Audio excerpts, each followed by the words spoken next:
Aujourd'hui, nous allons parler du code OpenMC, qui, comme vous le connaissez, est un code dédié au calcul de criticité par la méthode Monte-Carlo.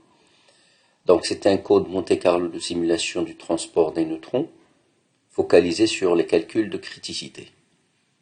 Il est capable de simuler les modèles 3D basés sur une géométrie construite à partir de volumes limités par des surfaces de second ordre. On va voir comment construire ces volumes.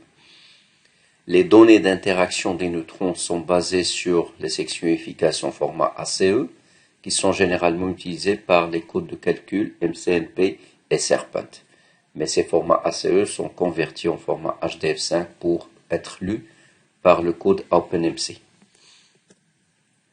OpenMC a été initialement développé en 2011 par les membres du groupe Computational Reactor Physics at the Massachusetts Institute of Technology aux États-Unis. Donc c'était dans le cadre de la thèse de Paul Romano, qui est un chercheur à MIT. Plusieurs universités, laboratoires et autres organisations contribuent au développement de OpenMC. OpenMC est un code qui est open source et donc on peut le modifier, on peut le publier, mais toujours bien sûr sous copyright de MIT. Bon, la version stable que nous utilisons souvent, c'est la version 10, 0.10. Actuellement, on est à la version 0.12, mais je préfère utiliser cette version 0.10. Il est un petit peu plus légère et pour les débutants, pour les étudiants, c'est largement suffisant pour faire le transport des neutrons.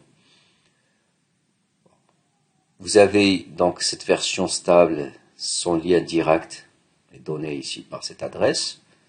Et il y a la version développement qui est basée sur la dernière version publiée qu'on peut télécharger à partir de ce lien. Bon, si vous allez sur la page GitHub de OpenMC, donc vous allez trouver le repositoire principal où vous avez ici des versions. Maintenant on est à la version 22 et vous avez ici les différents fichiers et différents répertoires du code OpenMC. Bon, vous avez ici un bouton pour télécharger le code si vous voulez le télécharger directement. Bon, on va passer en revue, mais cette fois-ci très rapidement, l'installation sous Ubuntu. Donc j'ai adopté par exemple ici Ubuntu soit 18.10 soit 19.10. Il y a des prérequis qui doivent être installés pour pouvoir réussir l'installation et la compilation de OpenMC. Bon, ce que vous allez voir sur ces transparents, comme j'ai dit, je vais le passer rapidement parce que c'est une installation manuelle. Je préfère utiliser une deuxième installation qui est basée sur notre application RSN OpenMC et qui va nous permettre d'installer correctement le code OpenMC, ses sections efficaces, et aussi d'exécuter des programmes déjà prêts ou bien des programmes que vous allez développer vous-même. Donc ça va nous aider énormément, cette application, à utiliser le code OpenMC. Sur les deux transparentes que nous allons voir maintenant, il y a une façon d'installer le code OpenMC manuellement, mais je préfère l'installation automatique à travers notre application RSN OpenMC qu'on va voir par la suite et pour laquelle j'ai dédié une autre vidéo séparée de cette présentation. Bon, pour installer manuellement le code OpenMC sous Ubuntu 18, 19, on a besoin de quelques prérequis tels que par exemple Git. Parfois on trouve dans des versions de Ubuntu, on trouve cette application Git. Il y a le compilateur GFortran qu'il faut installer, et qui ne vient pas avec Ubuntu, qui ne s'installe pas automatiquement avec Ubuntu. Il faut installer G++, il faut installer HDF5, il faut installer Pipe, un outil de téléchargement des applications Python, NumPy et CMake pour compiler OpenMC. Bon, tout d'abord, je vous conseille de faire un update de votre système, donc sudo apt-get update. Ça va vous demander un mot de passe du super utilisateur, bien sûr, l'administrateur. Donc, il faut donner le mot de passe. Comme ça, vous allez mettre à jour la liste des paquets de Ubuntu. Puis vous installez Git, vous installez gfortran, vous installez HDF5-C3 bibliothèques qui vont permettre à OpenMC de connaître le format H5. On installe CMake, qui est un moyen de configurer la compilation de OpenMC, et vous installez Pipe. Donc, si on veut installer OpenMC à partir du repositoire sur GitHub, vous avez la commande git clone. On va faire un clonage, c'est-à-dire une image de ce site sur votre PC. Donc, une fois vous tapez cette commande, il va commencer à télécharger OpenMC. Donc, vous allez trouver un répertoire dans votre répertoire de travail qui s'appelle OpenMC. Bon, je vous conseille ici de bien organiser votre travail. Il faut créer un répertoire, par exemple OpenMC-2020. Et puis, dans ce répertoire OpenMC-2020, vous allez taper cette commande, télécharger OpenMC, et vous allez organiser votre travail dans ce répertoire de travail que vous avez créé. Puis, vous installez NumPy à travers Pipe de Python.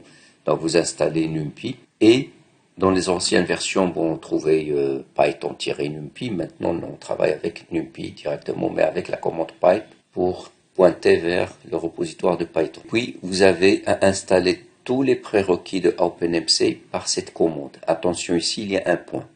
Donc, sudo pipe install point. Il va installer toutes les dépendances de OpenMC sous Python. Donc, sudo pipe install point. Toujours dans le répertoire OpenMC, vous créez un répertoire build pour construire la compilation. Vous entrez dans le répertoire build et vous tapez cette commande cmake, cette option, -d OpenMP égale on, espace point point. Donc ici, avec cette option, vous avez pris en considération que vous avez plusieurs processeurs sur votre PC, c'est-à-dire que le calcul parallèle va être activé. Donc, vous aurez une compilation pour activer le calcul parallèle. Et OpenMC va tourner sur le nombre de processeurs que vous avez, par exemple, par défaut sur votre machine. Et donc, vous allez accélérer la simulation. Donc, je vous invite à utiliser cette option si vous avez des PC qui contiennent plusieurs corps. Par exemple, le corps duo, il contient 2. Vous avez les i3, les i5 et i7. Et puis, la commande de compilation. La première fait la configuration, la deuxième va compiler OpenMC, et puis l'installation si vous nécessitez d'installer votre OpenMC dans le système. Une fois vous avez listé le répertoire OpenMC, vous allez trouver ceci. Donc ça, c'est le contenu du répertoire OpenMC. Bon, ici, vous allez voir le déroulement du résultat de chaque commande. La commande git clone OpenMC à partir de son repositoire GitHub va donner cet affichage. Une fois vous avez 100% pour recevoir les objets de OpenMC et la résolution des dépendances, donc vous avez 100% de téléchargement, c'est-à-dire que OpenMC a été cloné sur votre machine. Vous avez une image du site OpenMC sur votre machine. Le résultat de cmake option point. Donc vous avez le déroulement des résultats de cette commande comme ceci, d'accord, jusqu'à lire ceci. Donc si vous avez une configuration correcte, vous allez trouver ces 3 lignes à la fin. Et maintenant la sortie de la commande make, toujours dans le répertoire build. Vous avez la compilation qui commence 1%, 2% jusqu'à 100%. Une fois vous lisez will target OpenMC, donc la cible OpenMC a été construite, 100% de compilation est réussie. Donc ça veut dire que vous avez réussi la compilation. Il faut passer à l'étape suivante. Donc on va installer avec cette commande sudo make install, on va installer OpenMC dans le système pour qu'il soit accessible par tous les utilisateurs de la machine et de n'importe où. Donc généralement, par défaut, OpenMC sera installé dans USR local bin. Donc c'est là que la commande sudo make install va installer OpenMC. Ça, c'est les applications de l'utilisateur. Donc, la commande commence par l'indéfilement des pourcentages. Une fois que vous avez 100%, l'installation a été réussie et vous allez voir l'affichage de ce tableau. Donc, vous avez les prérequis aussi qui sont installés ou bien des outils de OpenMC qui sont installés dans le système. Cette installation, une fois réussie, vous allez trouver une application qui s'appelle OpenMC qui sera installée par défaut dans ce répertoire, comme je viens de dire. Donc vous allez trouver une application, un exécutable qui s'appelle OpenMC dans ce répertoire. Bon, si vous n'avez pas les privilèges d'administrateur, c'est-à-dire vous n'avez pas le mot de passe d'administrateur, vous pouvez procéder à une installation locale en tapant la même commande make install, mais cette fois-ci avec un préfixe qui indique le répertoire où vous allez avoir votre installation de OpenMC. Donc home/.local, vous allez avoir une installation locale sur votre machine et vous n'allez pas avoir besoin du mot de passe administrateur. Le contenu du répertoire OpenMC qui a été créé dans USR Local Bin s'affiche à ce niveau-là. Donc vous avez l'application OpenMC qui est l'exécutable qui va vous permettre de faire la simulation. Puis vous avez des outils. OpenMC AC to HDF5, vous allez voir son rôle. Ça va me permettre de convertir les sections efficaces de format ACE en format H5. Ici, ça va convertir les formats de sections efficaces de MCNP version 7.0, ENDF 7.0 vers le format requis par OpenMC. Là, c'est la version 7.1 de ENDF, etc., Jeff, et ainsi de suite. Donc, vous allez avoir des outils qui vont être utiles dans la suite du travail. OpenMC est un code de calcul de transport des neutrons. Maintenant, il fait le transport aussi des photons. Donc, pour faire le transport ou bien la simulation de la trajectoire d'une particule, on a besoin de sections efficaces parce que les probabilités d'interaction sont généralement gouvernées par des sections efficaces. Donc, il faut télécharger les données. Il faut télécharger les données. Pour télécharger les données, on va créer, toujours dans l'espace de travail OpenMC-2020, on va créer un répertoire data. Vous entrez dans le répertoire data, puis vous tapez cette commande. Cette commande, vous allez la trouver dans les outils, dans les scripts qui accompagnent l'installation de OpenMC. Et ça existe maintenant sur votre machine. Donc, une fois vous tapez OpenMC get NNDC data, vous allez avoir un téléchargement qui commence et pour aller télécharger 500 mégas de données. Donc, un total de 500 mégas de données. Bon, c'est long, ça prend du temps parce que si vous avez une connexion qui n'est pas bonne, ça va prendre énormément de temps. Aussi, c'est payant, donc c'est-à-dire que vous allez payer la connexion. Bon, dans la deuxième vidéo qui est dédiée à l'installation automatique de OpenMC via l'interface RSN-OpenMC, je vais vous dire comment télécharger ces données à partir des serveurs de l'université et dont le téléchargement actuellement est gratuit. Surtout durant cette phase de confinement, vous allez avoir un téléchargement gratuit à partir des serveurs de l'université. Donc vous aurez une indication sur la plateforme Moodle du cours. Donc comme j'ai dit, vous allez, avec cette commande, vous allez télécharger quelque chose comme 500 mégas sous forme d'archive. Donc vous allez avoir une archive qui va être décompressée, qui va créer ce répertoire, et une autre archive qui va être, une fois décompressée, il va créer ce répertoire. La décompression se fait aussi par l'intermédiaire de cet outil OpenMC Get NNDC Data. Il télécharge les deux archives et les décompresse dans les répertoires appropriés. Au total, vous allez décompresser quelque chose comme 2,5 gigas.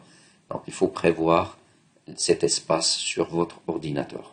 Bon, donc voilà comment se déroulent ces commandes de téléchargement des sections efficaces. Donc je crée le répertoire data, je déplace vers le répertoire data et je tape la commande. Vous allez avoir un téléchargement qui commence ici. Une fois terminé, donc vous allez avoir deux téléchargements. Voilà le premier, voilà le deuxième, donc deux archives qui sont téléchargées. Et ici, il est en train d'extraire ces deux archives, c'est-à-dire de les décompresser. Il va les décompresser pour créer les répertoires en format ACE, ou bien les données dans le répertoire NNDC en format ACE. Et il va vous poser la question, est-ce que j'efface ces deux archives? Je préfère de répondre non. Parce qu'il se peut que vous allez refaire l'installation de OpenMC avec ces données, et il faut les retélécharger une deuxième fois. Donc c'est pas la peine de faire ce travail qui prend beaucoup de temps. Gardez vos archives, si vous avez suffisamment d'espace, gardez vos archives, ou bien les placer quelque part ailleurs sur une clé USB. Donc vous allez, une fois les archives sont extraites, ou bien sont décompressées, vous allez passer à la conversion du format ACE en format H5. Et ça se fait automatiquement aussi par cette commande. Donc, vous allez convertir les sections efficaces en format ACE, qui sont généralement utilisées par les codes MCNP et Serpent, en format H5, qui est adopté dans les dernières versions de OpenMC. Avant la version 8 et 7, il y avait le format ACE directement, mais maintenant, pour accélérer la lecture des données et pour aussi gérer correctement l'espace des données, on a adopté dans OpenMC le format H5. Donc une fois vous avez converti ces sections efficaces, donc ici vous avez les sections efficaces des isotopes, ici vous avez ce qu'on appelle les S-alpha-beta, c'est-à-dire les matrices de correction des sections efficaces des diffusions thermiques des neutrons. On aura l'occasion de parler de cette diffusion thermique, c'est pas le moment pour l'instant. Donc vous allez avoir la conversion de toutes les données téléchargées en format H5. Un listage du répertoire data va vous montrer que vous avez les deux archives, donc là je les ai gardées, je les ai pas effacées, et vous avez un répertoire NNDC, c'est pour le format ACE, et le répertoire NNDC-HDF5 pour le format H5. Donc, pour les gens qui n'ont pas assez d'espace sur leur disque, gardez les archives, mais vous pouvez effacer ce répertoire. Ce répertoire, il a une taille de 2 gigas environ. Donc, vous pouvez effacer ce répertoire, parce que OpenMC va travailler avec celui-ci, et celui-ci va être inutile. Si jamais vous répétez l'installation, vous refaites l'installation de OpenMC, vous avez déjà les archives, et vous pouvez les décompresser et les convertir. Donc vous pouvez effacer le répertoire NNDC, mais pas NNDC HDF5. Voilà le contenu du répertoire NNDC, c'est le format ACE qui est connu par MCNP et Serpent, et le répertoire correspondant de section efficace de diffusion élastique thermique, c'est avec des extensions ACE aussi, mais avec ACR. Bon, ça c'est des matériaux qui diffusent les neutrons, mais avec une correction de la section efficace de diffusion. Alors, comme j'ai dit, à partir de la version 09, donc vous avez HDF5, c'est le seul format qui est supporté par OpenMC. Et aussi, comme j'ai dit, le même outil, OpenMC Get NNDC, après le téléchargement, il assure la conversion. Donc on n'avait pas à convertir manuellement les sections efficaces. Le répertoire NNDC HDF5 et son contenu sont affichés sur cette transparente. Donc vous avez toutes les sections efficaces en format H5. Voilà comment le OpenMC manipule les isotopes. Donc vous avez le symbole chimique, vous avez le A, le nombre de masses, et vous avez l'extension .H5. Ça c'est pour les isotopes. Par exemple ici l'actinium Vous avez ici l'or 197, le bordis.h5. Et tous les fichiers avec un C minuscule, le symbole chimique ici, O par exemple, c'est pour l'oxygène, dans la matrice BO, ou bien l'oxygène dans UO2. Vous avez aussi d'autres matériaux, on va trouver l'hydrogène dans l'eau, etc. Donc c'est des matrices S-alpha bêta de correction des diffusions thermiques. Donc ça c'est des données spéciales. Au moment où on va les utiliser, je peux en parler un petit peu. Voilà. Et donc les autres c'est des isotopes. Là il y a un petit réglage dans les variables d'environnement à assurer manuellement pour dire à OpenMC où se trouvent les sections efficaces. Donc, comme j'ai dit tout à l'heure, on a créé un répertoire de travail qui s'appelle OpenMC 2020. Dans ce répertoire, j'ai créé Data, dans lequel l'application a installé le répertoire NNDC HDF5 avec les sections efficaces. Et il y a un fichier dedans qui s'appelle crosssections.xml. Donc ça, c'est un fichier qui va dire à OpenMC où se trouvent les sections efficaces. Donc, dans les variables d'environnement, il faut déclarer cette ligne. Export OpenMC Cross Sections égale le chemin et le nom de ce fichier-là. Et cette modification, vous pouvez la taper en terminal pour que ce soit provisoire, mais une fois vous fermez le terminal, ce réglage est perdu. Pour le rendre permanent, il faut aller au fichier .bashrc et ajouter cette ligne. Donc vous tapez cette ligne dans le fichier .bashrc. Et puis si vous gardez le même terminal où vous avez ouvert ce fichier, il faut prendre en considération les modifications en tapant cette commande source.bashrc. Je rappelle, le fichier .bashrc se trouve dans la racine de l'utilisateur. Il ne va pas se trouver dans le répertoire de travail où vous êtes en train d'installer votre OpenMC, mais c'est dans la racine du répertoire Home de l'utilisateur. Donc il faut pointer vers ce .bashrc. Il contient déjà des données, vous allez trouver que c'est un fichier qui contient déjà des données.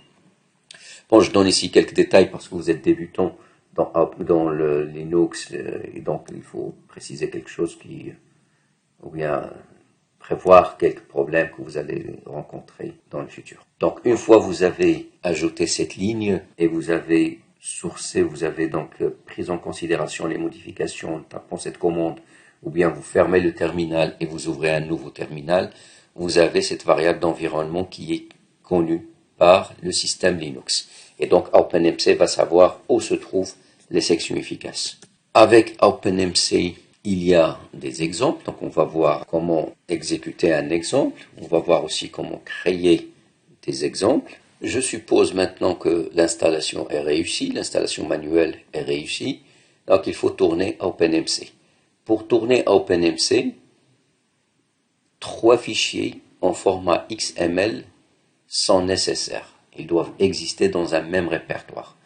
Bon, là, avec OpenMC, vous ne pouvez pas mélanger des exemples. Donc, il faut créer un répertoire pour un exemple. Donc, à chaque fois que vous créez un exemple, il faut lui créer son répertoire. Et vous avez un seul répertoire par exemple. Donc, vous ne pouvez pas mélanger. Si vous mélangez, vous allez écraser les anciennes versions. Donc, pour tourner OpenMC, pour exécuter OpenMC, 3 fichiers XML sont nécessaires. Et ils doivent être dans le même répertoire, bien sûr. On va voir quelques exemples qui sont déjà délivrés par OpenMC. Bon, ici, je suis sur la version de 2019. J'ai gardé ici le répertoire 2019. Donc, si je vais dans mon répertoire de travail, puis dans le répertoire OpenMC, je trouve le répertoire exam, dans lequel il y a un répertoire qui s'appelle XML, puis des exemples. Par exemple, ici, un répertoire qui s'appelle Reflective. C'est un exemple. Si vous entrez dedans et vous tapez LL, vous allez voir les 3 fichiers nécessaires pour exécuter un exemple. Donc, vous avez geometry.xml, materials.xml, settings.xml. Ça, c'est un exemple. Si vous êtes dedans, si vous êtes dans ce répertoire Reflective, et puis vous tapez la commande OpenMC, la simulation va commencer. Donc, le code OpenMC va commencer. Donc, vous avez ici, par exemple, la version 10 qui est adoptée dans ce cours, la version 10. Et vous avez ici le nombre de corps occupés par OpenMC. Il va tourner ici sur une station de travail qui contient 20 corps. Donc, vous avez 20 processus parallèles qui vont tourner sur la même machine. Et donc, on a une accélération assez importante. Ça, c'est le logo de OpenMC. Donc, vous allez voir ce logo au départ. Puis, vous avez le défilement des lignes et vous allez avoir un affichage de résultats.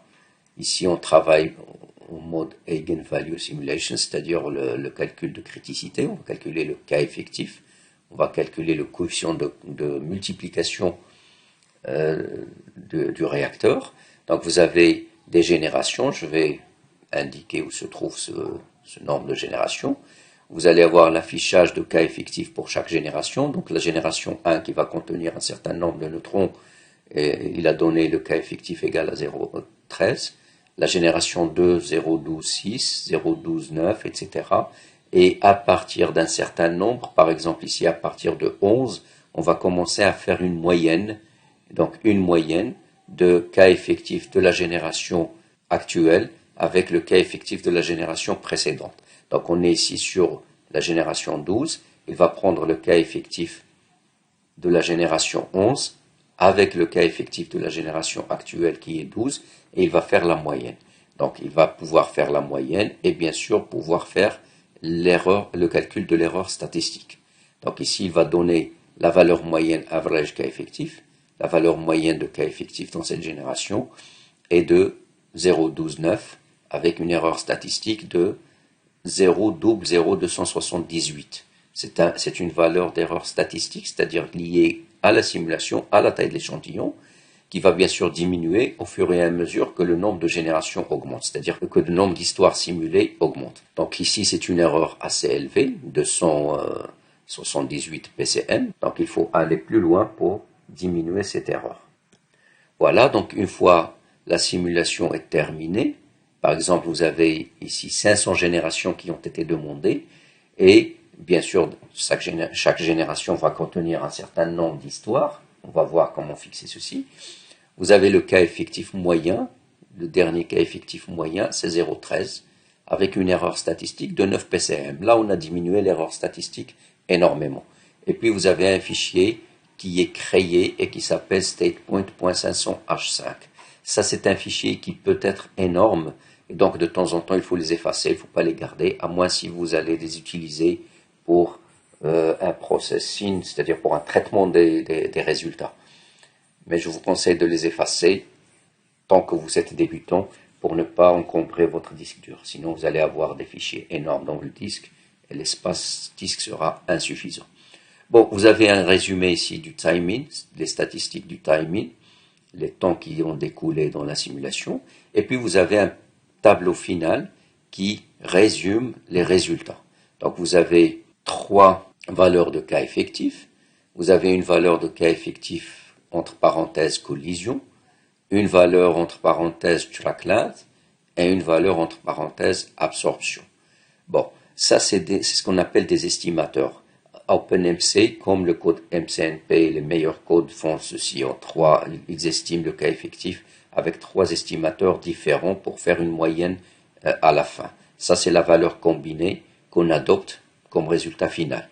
0,12,99,6, plus ou moins 8 ppm. Les 3 estimateurs, on aura l'occasion d'en parler une fois on parle du flux. Quand on parle du flux, parce que calculer le cas effectif, ça revient à calculer un flux.